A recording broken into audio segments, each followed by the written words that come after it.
Hello everyone. Today I'm actually going to be showing something a little different here. I'm updating my synthesize.com modular. I'm adding a new module to it I just got, and I haven't really seen any explanations of it, and I just thought I'd take a minute to show you how to install it and how it works. This is what you call the normalization panel, which basically what it does is it takes all the common patch cables that it takes to run a module, such as your gates and your control voltages for your oscillators, and eliminates all your patch cables, so you can have just a direct flow of signal path to the normal stuff that's going to need it anyways. And the whole reason behind why I got this module is because when you start looking at prices of patch cables versus something like this, it'll take over that, and it'll free up the patch cables you were using.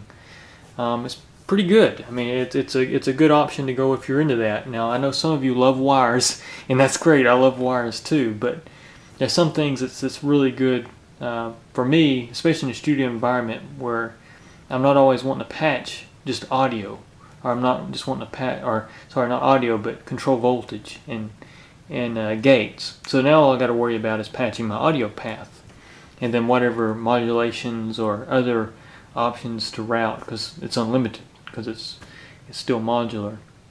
But what's great with this option too is don't think just because you've got this it's going to limit some of the modular capabilities, because that's not the case. What this basically does is it just frees it up, and so if you break a signal path, it's fine. It's going to work just like it did before, just less patch cables, which is great. But anyways, with all that said, I know that's a mouthful. I just kind of want to show you how to install it and what you're actually getting. I know it looks pretty scary just laying on the ground, but don't let it scare you, because it's very simple in how this thing works, and it's something that I chose because of the reason I said earlier. It's going to really free up a lot of space and a lot of my cables, so saving me money basically. So what I've got here, I'll just kind of show what the jacks look like. You got two sections. You got pitch and your gate, and they're both separated, as you can see. And do not cross these, because if you plug something in the wrong place, you're going to have a gate signal going to a place instead of a CV, or right the opposite. So basically what it is each of these paths cover 6 modules each.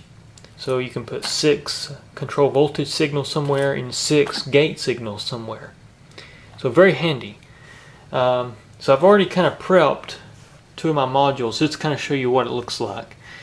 We'll start with the envelope generator, since it's the simplest module. As you can see, I've already removed my gate jack. You have to remove your old jack, which everything's nice because you don't have to desolder or solder, so you don't really have to have any soldering skills, but you do have to be kind of careful. And to remove your jacks, you have to use a 1/2 inch, which I'm using a 1/2 inch socket wrench, 1/4 inch, and this is a 1/2 inch socket, and that fits the nut on the front of your jack.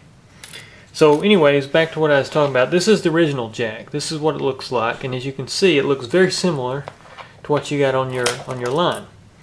But the reason is you replace the jack is because it's basically a 3 connection jack. So when you plug anything else, it's going to break a signal path in this jack, or break the signal path between your input line, and allow this jack to then feed the signal to your oscillators or envelope generators, or wherever they're going, whether it be a gate or a CV signal. So basically, back to this, I've already removed one of my jacks, as you can see, and all it does is, this is the original here. I'm going to just stick it back in the hole just to kind of show you how this worked. Goes like that. This actually plugged in to the board right here, so you can kind of see how that went. So all I had to do was unplug that, remove the jack, pull it out, and now all I've got to do is I've got to take one of my gates, because this is a gate signal, not a CV signal.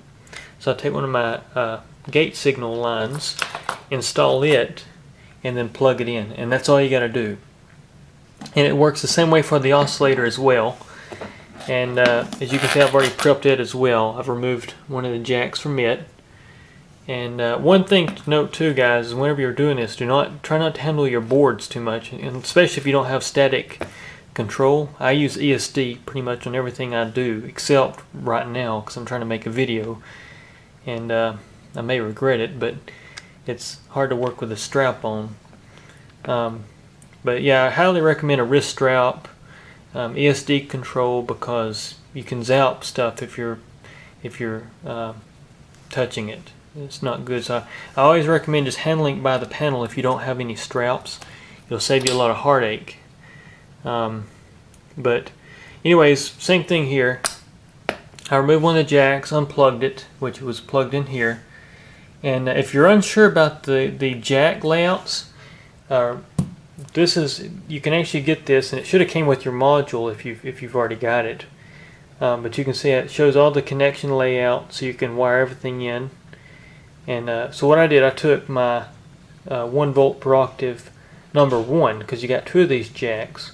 I removed one of them, and that's where I'm going to put the pitch CV line, one of those, and basically do it for all 3 of my oscillators. But anyways, that's really all it is, guys. That's what the normalization is. That's how it installs. Just make sure you route it before you install it, because then you'll have to take it back out and reroute your wires. So that's why I hadn't installed it yet. But anyways, guys, I just want to document that. And for anybody that don't know what the synthesizers.com is, the modular, it's basically one of the most classic new modular synthesizers there is. It's very cool. It's similar to MozLab. I think I'm pronouncing that right, hopefully. Or Moon Modular. They're all good. But I went with Roger Erich's design, which he's one that designed it out of Texas, is because he's got an entry level plan, which you could buy modules, like I forget how much it is, like $120 a month, or you can pay, however much you want to get more of it sooner, which is what I did. Chose a different cabinet, and but yeah, guys, this stuff's really well built. As I always say, hats off to Roger, because he did a great job designing these synths. He was influenced by Moog, of course, and like most of us are, and a lot of cool synths. But just to show you some of his circuitry too, just to show you what you're getting, is you're getting some very high-end stuff. It's he does save some money on his pots, because you can see they're alpha, which still feel great, still fine. But if he used like high-end pots, I can already tell you this thing wouldn't be nowhere near the price. You'd probably be talking more like Moog Music's price. And so there are a few things that are a little cheaper brand, but doesn't mean it's a bad part. But his circuit boards are very nice. I mean, they're very well designed. He uses legacy components, so you don't have to worry about rarity parts or any of that kind of crap. It's all modern, which is one reason why I went with the Dotcom, because most of you know I restore vintage Moogs like crazy. It's what I do on my side, which is just about turned into a business itself. And Polymoogs and all that, which are great. I love them. And what's nice about this though is I don't have to constantly do maintenance. I don't have any maintenance records. I don't have to keep calibrating things.